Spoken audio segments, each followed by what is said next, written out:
Om Om Swastiastu. Swastiastu.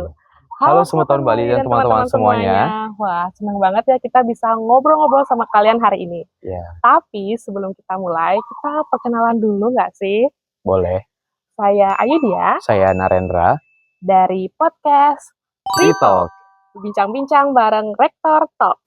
Oke, hari ini kita mau bawain topik yang lumayan menarik nih, Ren. Oke, hari ini tuh kita bakal bahas sesuatu yang mungkin sering kita lihat ya. Bahkan hampir setiap hari raya atau upacara adat Adat ya ya. deh. Tapi pernah nggak sih kita benar-benar berpikir apa ya soal dampak Dampaknya. setelah itu gitu loh. Nah, kalau ngomongin soal itu nih, kita mulai dulu kali ya dari fenomena yang belakangan ini jadi perhatian nih. Apa tuh dia? Oke, jadi yang agak-agak hot news nih akhir-akhir ini tuh di Bali, banyaknya sisa sarana upekara atau khususnya yatnya sebenarnya membuktikan kalau masyarakat kita itu rajin banget dan taat dalam beribadah. Setuju sih. Tapi sayangnya, setelah upacara selesai, sisa-sisa dari upekara ini sering sekali dibiarkan menumpuk dan berceceran begitu aja. Kan kita sering melihat ya ada di jalan raya, di Iya, area sekarang pura, ya di halaman rumah, dan bahkan mengotori daerah pantai nih. Hal ini jelas melanggar dan sangat melanggar konsep dari Trihita Karana itu sendiri.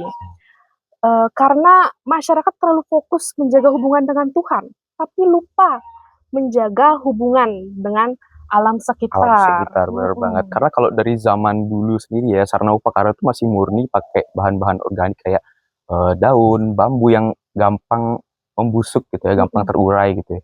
Beda sama zaman sekarang, sudah banyak dicampuri bahan-bahan plastik dan anorganik lainnya yang susah hancur, yang malah nanti akibatnya itu akan niat baik masyarakat untuk beribadah itu justru malah berakhir merusak lingkungan gitu, membuat TPA itu semakin penuh karena menumpuknya sampah plastik pada setelah hari raya gitu. Iya, benar-benar. Tapi nih Ren ya, kalau dilihat dari sisi positifnya, momen upacara ini tuh sebenarnya membawa berkah untuk masyarakat Bali itu sendiri. Banyaknya sarana upekara yang dibuat itu menjadi bukti nyata kalau warga Bali ini masih sangat peduli dengan tradisi leluhur dan juga memiliki rasa gotong royong yang masih sangat tinggi. Nah, jadi selain itu, momen hari raya ini juga menjadi salah satu faktor penggerak ekonomi warga lokal, seperti pedagang dan juga petani mendapatkan rezeki dari permintaan sarana upakara seperti janur, buah, bunga, dan juga bambu dan banyak sekali bahan lainnya. Nah, ini tuh pasti melonjak drastis kalau mau Galungan dan Kuningan gitu ya. Betul-betul. Nah, jadi tumpukan bahan pasca upacara ini sebenarnya menjadi simbol kemakmuran dan rasa syukur kita sebagai masyarakat Bali nih, Ren. Oke, aku setuju, tapi kita nggak bisa nutup mata terus-menerus terhadap dampak nyata yang setelah upacara selesai gitu ya. Karena kenyataannya itu sering sekali di area publik seperti lingkungan pura, apalagi jalan raya gitu ya, hingga pantai, kayak gitu ya mengotori kawasan pantai, sungai itu karena upacara yang sampah upacara yang ditinggal gitu aja gitu loh. Masalahnya ini makin parah gitu karena bahan-bahan upacara zaman sekarang itu sudah banyak sekali yang dicampuri bahan-bahan plastik dan organik lainnya gitu. Jadi sampah jenis ini tuh sudah pasti susah hancur ya, dan akhirnya malah mengotori lingkungan dan bikin TPA tuh makin penuh gitu ya. Benar-benar. Berarti kita nggak bisa ya gitu cuek dan bodo amat lah ya istilahnya. Betul. Dengan keadaan hari ini, walaupun kita niatnya nih bersembah kepada ide Sang Hyang Widi Wasa, tapi kita tidak bisa bodo amat begitu aja.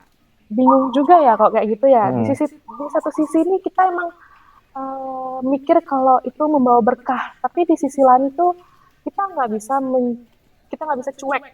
Iya, kita nggak bisa cuek dengan lingkungan yang seperti itu. Oke, daripada nih kita bingung dan juga malah berantem sendiri, mendingan kita langsung tanya aja nih ke orang yang memang sudah berpengalaman di bidang ini. Siapa tuh dia kalau boleh tahu? Oke, kebetulan beliau sudah bersedia hadir hari ini. Yuk, langsung saja kita sambut Bapak Swahe. Oke, swastiastu Pak. Swastiastu, Naren. Yes, Swastiastu, terima kasih nih Geng. semua peng banget nih sudah mau berkenan hadir kali ini, udah mau diundang gitu. Yes, semua mengali atas undangannya. Iya, sebelumnya gimana kabarnya Pak? Astungkara, hari ini saya dalam keadaan sehat. Sehat, Dan Astungkara Pak ya. terima kasih juga atas undangannya. Nggih. Nah, ini Pak, kita langsung aja Pak ya. Nggih. Kebetulan nih sebelum kita berbincang tadi, kita berdua udah sempat debat panas nih Pak Nggih. soal sampah Upakara pasca hari raya gitu.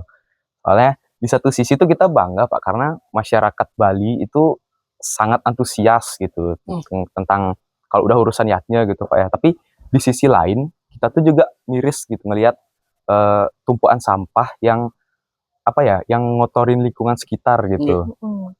Jadi menurut pandangan Bapak sendiri nggih, bagaimana sebenarnya kita harus menanggapi fenomena dilema antara berkah spiritual dan masalah lingkungan ini? Apakah kedua hal ini memang tidak bisa berjalan seiringan atau bagaimana gitu Pak?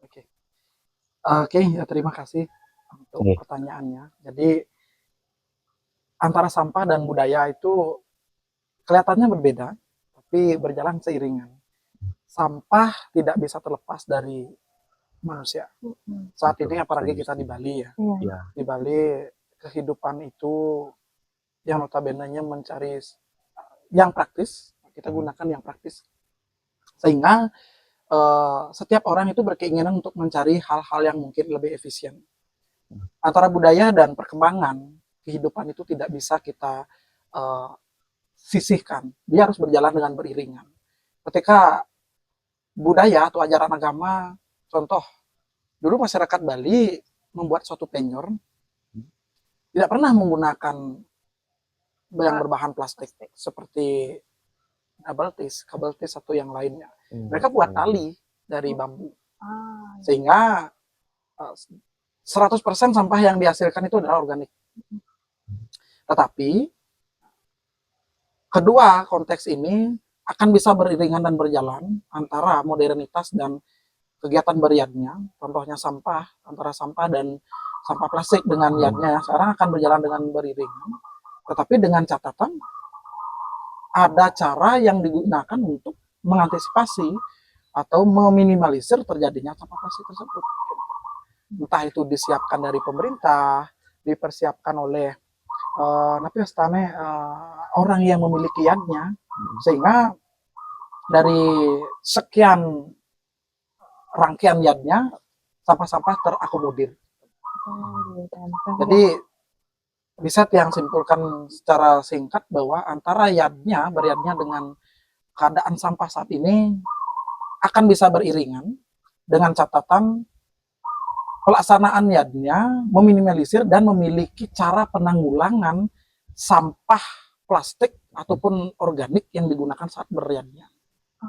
Oke, berarti udah dikasih kesimpulan sendiri ya sama Bapak Sohe kalau kita yatnya dan juga lingkungan itu masih bisa beriringan dengan catatan harus bisa meminimalisir dan juga ada cara untuk menanggulinya.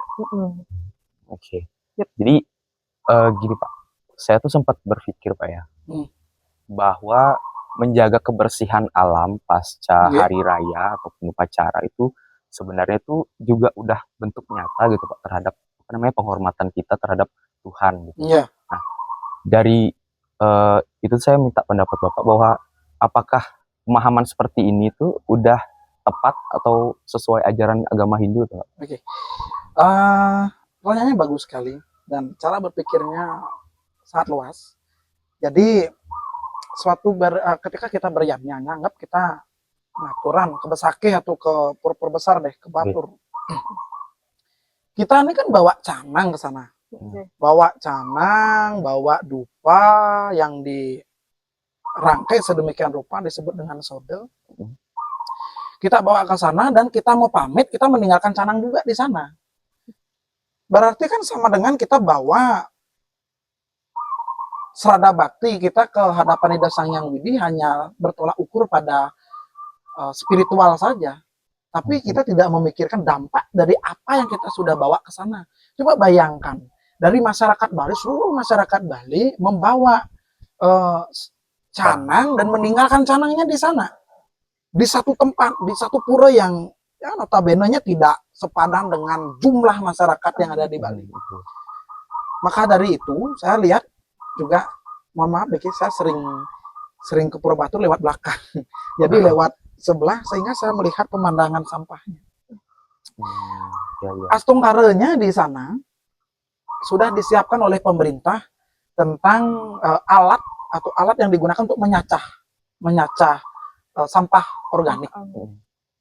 Sehingga setiap harinya dengan rangkaian sebulan, rangkaian betara turun kabeh atau 11 hari betara nyejer itu, sehingga mungkin kalau bisa ditanggulangi mungkin hanya 40% ya dari kapasitas yang belum bisa tanggulangi. Dan itu pun tidak begitu saja hilang. Jadi dicacah sekarang, tidak musnah lagi, nanti ada, tidak mungkin, pasti ada menyisakan sampah. Ya alangkah baiknya ketika kita maturan ke pura-pura besar seperti di Besakih, di Batur, ya setidaknya kita tunaslah kembali canangnya, bawa pulang. Mengapa demikian? Saat ini kan pemerintah provinsi sudah menyiapkan tebo modern.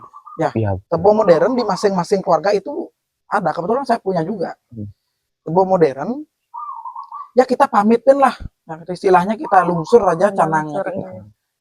Setidaknya kita bisa mengurangi sampah yang ada di sana, di Besakih, di Batur. Berarti esensi antara spiritual dan ajaran Sri Gita Karana berjalan dengan baik. Hadapan Ida Sang Hyang Widi, kita sudah mengaturkan rasa bakti kita dalam wujud persembahan berupa canang. Sekarang untuk menjaga lingkungan ini dengan cara seperti itu. Ada suatu kutipan di Saras Samus Cahaya atau di mana itu yang pernah lihat. Mohon maaf lupa yang gini ya sumbernya. Disebutkan janam bibrati bahuda wiwakasam nana darmanam pertiwi jatuh kasam sahasra duru dewa denur anapas puranti. Kurang lebih seperti itu. Jadi pertiwi atau tanah ini yang kita ingat dengan orang-orang yang ada di dalam atau orang-orang yang ada di atas tanah ini dengan tutur kata yang berbeda, menjalankan adat yang berbeda, hidup yang berbeda-beda, dengan jenis rangkaian upakara yang berbeda juga. Kita tidak henti-hentinya terus setiap hari menguras isi dari bumi tersebut. Kapan kita kira-kira bisa merawat pertiwi ini? Nah, ini sampah ini kan berkaitan dengan pertiwi semua. Ya, betul. Jadi kapan kita bisa? Kalau bisa dibayangkan bahwa apa yang kalian tunas dari pertiwi ini bagaikan ketelan empehan atau kucuran susu yang keluar dari lembu itu sendiri. Hanya bisa menguras. Kapan saatnya kita untuk bisa merawat pertiwi ini? Seperti yang dikemukakan oleh Naren tadi, bahwa beriadnya dengan cara merawat pertiwi ini atau dengan cara menjaga lingkungan ini rasanya lebih besar hikmahnya ketimbang kita hanya beriadnya yang besar. Itu ada sebenarnya kutipannya di beberapa manuskrip, memang tidak lupa, bahwa dalam kehidupan beratnya yang paling tertinggi itu adalah merawat kehidupan ini, merawat lingkungan ini. Berbeda halnya, kalau begitu kan bisa diucapkan, kalau begitu jangan beratnya lah, kita rawat lingkungan aja. Nilai persentase dari beratnya itu yang lebih tinggi rasanya ada di merawat lingkungan itu sendiri, ketimbang hanya mengandalkan spiritual saja, yang mengesampingkan sisa dari sampah-sampah spiritual. Apakah bisa kita katakan bahwa lebih penting beriatnya ketimbang merawat lingkungan? Yang ngerasa lebih parah ketika kita akan hidup dengan sampah ketimbang kita beriatnya yang melimpah, mewah-mewah. Ya, itu kurang lebih ya Naren. Ya, terima kasih Pak. Oke, sangat ini Pak ya penjelasannya tadi, Iya. apalagi ada kutipan-kutipan tuh sangat Iya. menarik sekali Pak ya. Luar biasa sekali. Luar biasa banget. Jadi intinya apa namanya, menjaga kebersihan tetap apa namanya, Niatnya nomor kita satu lah. ya Iya, tetap niatnya niatnya utama. itu pasti tetap nomor satu, tapi kita juga harus bertanggung jawab dengan Iya, dengan bumi pertiwi iya kita. benar Iya. banget gitu. Pertanyaan terakhir nih Bapak. Iya. Oke. Menurut Bapak sendiri, Hmm. apa langkah sederhana yang bisa dilakukan oleh generasi muda seperti kita-kita ini Iya. untuk mengurangi sampah upekare tanpa mengurangi sedikit pun nilai kesakralan upacara tersebut? Iya. Iya. Jadi langkah pertama ini kan adalah selain dari pemuda ya, yang umum saja ke Sultan Sami. Jadi langkah sederhananya adalah mulai dari kita sendiri. Kita kembalikan ke ajaran Bulat Sariro. Kalau bukan kita yang sadar, siapa lagi? Tidak mungkin kan orang-orang yang ada di Batur yang harus menerima setiap tahunnya sampah kita. Tidak mungkin kan orang-orang di Besake, orang-orang di Sakenan atau orang di Uluwatu tuh yang menerima sampah setiap 6 bulan, setiap setahun. Coba Bulat Sariro bersama-sama. Pemerintah juga sudah tidak henti-hentinya untuk memberikan arahan, memberikan himbauan dengan berbagai cara lah, mulai dari media sosial, arahan, himbauan, bentuknya berupa disiapkan tepung modern yang diolah sedemikian rupa. Mulai dari dari kita. Jadi ingat bahwa sampah sendiri itu ya setidaknya kita harus bawa tunas itu kembali seperti yang ucapkan tadi. Buat mau aturan atau selesai kita mau Banten ya tunas lagi. Yang penting bakti kita sudah katur itu. Apa yang kalian buat di rumah? Dari rumah itu sudah sudah diterima oleh Ide Sang Hyang Widi. Sekarang aktualisasinya. Ada 2 jenis dalam beriannya. Yogo Saniase dan Karmo Saniase. Yogo Saniase itu adalah berkamal berdasarkan jenana. Tulus bakti ke Ide Sang Hyang Widi. Dengan cara membakti, dengan cara ngatur rencana dan sebagainya. Sekarang karmonya. Karmo itu laksana. Jadi yoga saniasa dan karmo saniasa. Karmo saniasa bagaimana bentuk aktualisasinya setelah kita membakti ke Ide Sang Hyang Widi. Rasanya lebih mengkhianati Tuhan, rasanya kalau kita tidak bisa merawat, terutama menjagalah kelingkungan kearsian dari suatu pura itu. Nah, langkah kecilnya adalah nunas sanang yang dibawa. Kedua, ketika melaksanakan suatu PN, sehingga kita menurunkan banyak warga, pasti ada sampah kan? Pasti ada sampah. Pasti. Mereka beli aqua, diminum, jadi buang. Iya. Langkah kecilnya kita selaku pemuda adalah menyiapkan apa ya istilahnya sinoman, atau ya kalau di sini ada istilah sinoman, jadi orang-orang yang nyinom itu memiliki tugas penting dalam pelaksanaan upacara. Jadi dia di belakang itu bawa tas kresek sama penjepit untuk mungut sampah. Jadi ketika PN itu berlangsung, mereka akan mungut sampah di belakang. Kedua, langkah kecilnya lagi adalah di masing-masing pura itu menyiapkan tempat sampah yang sudah memiliki label antara yang organik, anorganik, mungkin yang kaca dan lain sebagainya disiapkan. Nah, jika disiapkan saja tanpa ada kesadaran dari kita sendiri ya ocol juga, ya tetap akan numpuk sampahnya di sana. Nah, ini kan langkah-langkah kecil yang mungkin bisa kita terapkan bersama. Yang terpenting adalah mulai sadar. Mari kita sadar bersama bahwa sampah itu mekelu ya sekarang emang tidak akan terjawab. Ya mungkin 25 tahun, 50 tahun, apalagi plastik. Tetapi kita tidak bisa pungkiri bahwa beberapa ornamen seperti Najo Begino itu tidak bisa kan terlepas dari plastik itu. Sekarang kalau saran, saya bisa memberikan saran bahwa ayo kita kembalikan ke tahun-tahun 70-an, tahun-tahun 80-an. Bahwa Jajo Begino konon ini, saya bukan kelahiran tahun 70 tapi konon cerita bahwa Jajo Begino dan yang lainnya itu di apa ya istilahnya dikaput atau dikemas Iya. dengan daun pisang. Ayo kita sama-sama kembalikan itu. Bahwa ketika aturan kita atau persembahan kita di hadapan Ida Sang Hyang Widi, karena hujan lah, karena apa, ya itu alam. Jangan dipungkir lah bahwa kan pangtilah gitu. Masih kena ya hujan pang nadi tunas dan lain sebagainya. Iya saya setuju. Tapi ayo kita bayangkan juga, ketika sampah plastik itu tidak terolah dengan baik, yang begitu saja dibuang di pura, menumpuk di sana, tidak ada yang perhatikan, jangka panjangnya kan ke kita juga yang akan kena. Terus bagaimana caranya itu, cara-cara yang seperti yang sampaikan tadi, bahwa kita kaput dengan daun pisang gitu. Kalau memang terpaksa sekali menggunakan plastik, ayo kita tunas bawa ke rumah, kita pilih di rumah lah, jangan ditinggal di pura gitu. Pura itu milik bersama, pura itu tempat kita untuk membakti, yang mengheningkan pikiran. Bagaimana halnya ketika sampah itu menumpuk, plastik berserakan di pura, apakah keheningan pikiran itu bisa tercapai? Apakah keheningan pikiran itu bisa terwujud? Kan tak mungkin. Sehingga jawaban terpenting saya adalah, mari kita melihat Sarira, beriatnya dengan intelek, menjalankan ajaran Trita Karana dengan seksama. Nah, Niko mungkin yang bisa yang sampaikan. Oke, itu dia teman-teman, langkah-langkah sederhana ya yang bisa kita lakukan sebagai generasi muda.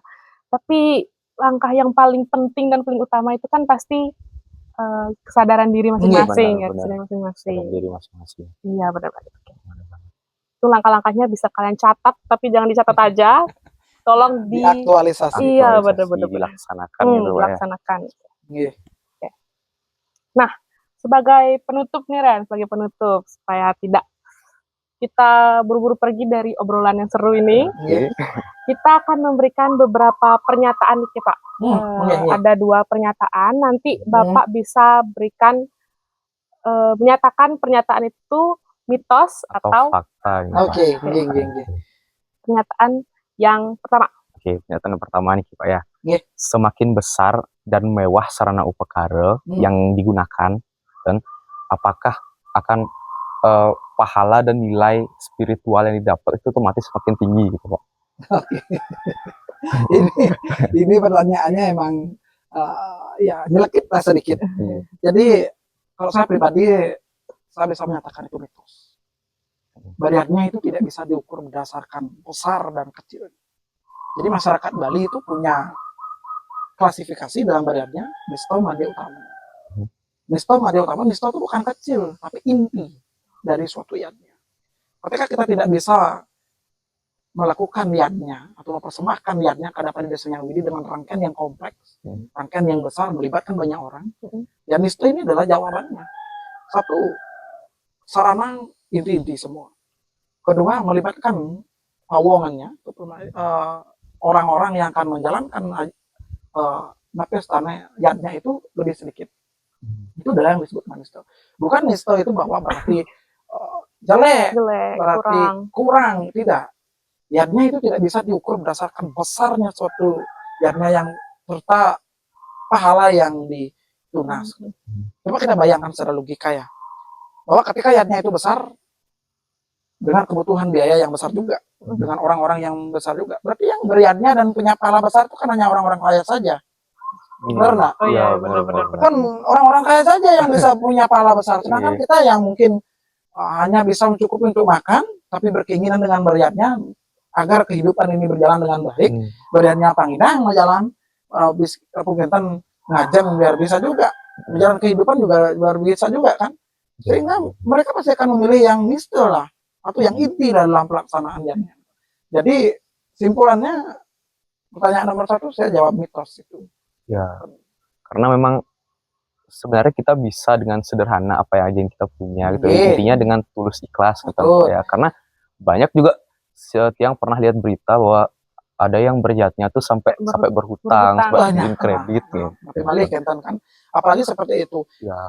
Berarti kan kita rasanya berlomba-lomba untuk mencari yang paling besar gitu. Jadi yadnya itu ada yang satwika yadnya, sampun kita raja sika yadnya dan tamasik. Raja sika yadnya itu adalah beryadnya dengan sebesar-besarnya. Sedangkan tamasek adalah yadnya yang memiliki pikolih. Pikolih itu dari yadnya itu berapa keuntungannya. Itu nggak boleh. Kita berniatnya ya tulus. Esensi dari yadnya itu kan adalah korban suci tulus ikhlas ke hadapan Sang Hyang Widi. Iya betul. Atau ke siapa yang ditujukan gitu. Kalau manusia yadnya ya ke hadapan manusianya, fitro yadnya ke hadapan leluhur, buta yadnya hadapan alam kan. Sehingga kalau beratnya seperti itu yang sampaikan tadi, rasanya kurang. Gitu. Jadi yang terbaik adalah yadnya itu adalah yadnya yang satvika, yadnya yang berdasarkan ajaran, berdasarkan manuskrip-manuskrip yang sudah kita apa istilahnya warisi sampai saat sekarang. Nah, itu mungkin yang Oke, itu dia. Kita lanjut nih ke pernyataan yang kedua, yang terakhir. Upacara keagamaan yang 100% bebas dari sampah plastik itu mustahil untuk diterapkan di era modern sekarang ini. Itu mitos atau fakta? Iya, jawabannya fakta. Jawabannya fakta real sekali. Seperti yang sampaikan. Coba ibu-ibu yang sekarang ya, ada jajan begini ya harus dikemas dengan plastik. Dibungkus ya. Aduh, kayak minyak sudah ditunas. Realnya bagaimana? Jadi begini kecil-kecil tuh nggak ada yang makan tuh. Nanti Anda dimakan sama hewan peliharaan. Oh iya ya. Kalau emang kecil-kecil seperti itu dan ujungnya kita tidak akan lunas, ya lebih baik minimalisir lah sampah plastik. Itu yang paling real tuh ya. Kalau yang memang kita tunas dan memang kondisinya kena hujan, oke lah, boleh gitu. Mungkin satu gebogan itu yang sarankan hanya 2% sampah plastiknya. Kalau bisa. Sekarang kan realitanya bisa lebih dari 50%. Ya. Buah yang ditusuk-tusuk di ini dari plastikin. Ya itu udah seperti yang saya bilang. Kalau memang diplastikkan, ya bawa pulang, pamitin, kita olah di rumah, kita sudah diberikan ya pilah di rumah. Bagaimana caranya entah itu diangkut dan diolah sedemikian rupa plastiknya. Sulit sekali memang kita pungkiri saat sekarang suatu beriatnya itu tidak menggunakan plastik. Pasti. Degul penjor kan makin pun betis. Iya. Plastik. Padahal hal kecil kan. Ya. Aduh jauh kita nyari tali tiing lagi nyepeng tiing. Makanya dengan kehidupan yang modernitas sekarang kita tidak bisa pungkiri dan tidak bisa 100% random plastik nggak bisa. Tapi pengurangan itu adalah jalan yang bisa ditempuh untuk menghilangkan jejak-jejak plastik itu gitu. Jadi kita tidak mungkin nih kan. Dan saat sekarang pasti ya saja. Nggak tahu kedepannya mungkin saja semua nanti gebokan mungkin dari plastik. Nggak tahu saya nanti ya bentuknya buah tapi dia akarnya dari plastik. Mungkin saja seperti itu nanti. Nah Kenten. Nika jadi jawabannya itu real. Jadi memang kita tidak bisa melepaskan cut 100%. Nggak bisa. Pasti itu ya. Tidak bisa. Hanya bisa mengurangi, meminimalisir. Benar. Oke. Itu tadi Bapak sesi bincang-bincang kita. Ya, itu sesi tadi itu udah menjadi sekaligus akhir dari perbincangan kita hari ini nih Pak. Nggak terasa deh ya. Udah cepet banget nih, udah di akhir udah serius sekali itu pertanyaan. Iya, benar. Oke, kita nggak lupa juga kita mengucapkan terima kasih Bapak banget atas kesediaannya menjadi narasumber pada hari ini Bapak. Oke. Nah, itu dia teman-teman. Semoga pembahasan hari ini mengingatkan kita bahwa melestarikan budaya itu tidak hanya berarti menjaga tradisi, tetapi juga menjaga alam yang menjadi bagian dari kehidupan kita. Oke. Mari bersama-sama mewujudkan upacara yang sakral sekaligus lebih ramah lingkungan demi generasi sekarang dan yang akan datang. Saya Ayudhya. Saya Narendra. Sekian dari kami tutup dengan Parama Santi. Om Santi Santi Santi Om. Sampai jumpa.